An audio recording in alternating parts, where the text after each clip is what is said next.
Liberty and Property by Ludwig von Mises. Chapter 6.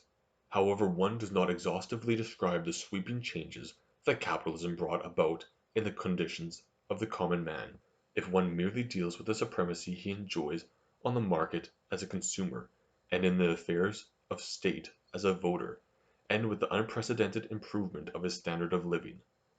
No less important is the fact that capitalism has made it possible for him to save, to accumulate capital and to invest it. The gulf that in the pre-capitalistic status and caste society separated the owners of property from the penniless poor has been narrowed down. In older ages the journeyman had such a low pay that he could hardly lay by something, and if nevertheless did so, he could only keep his savings by hoarding and hiding a few coins.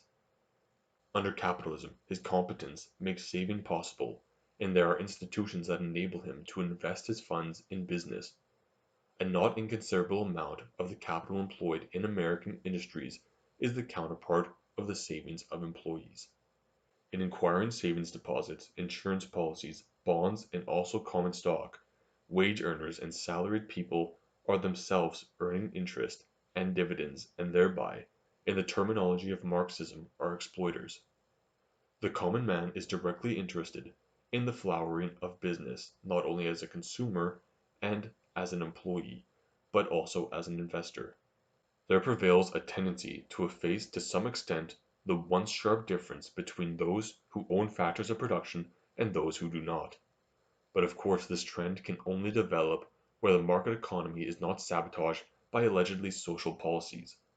The welfare state with its methods of easy money, credit expansion, and undisguised inflation continually take bites out of all claims payable in units of the nation's legal tender.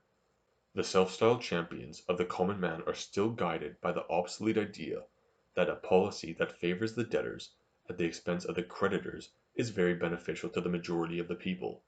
Their inability to comprehend the essential characteristics of the market economy manifests itself also in their failure to see the obvious fact that those whom they feign to aid are creditors in their capacity as savers, policyholders, and owners of bonds.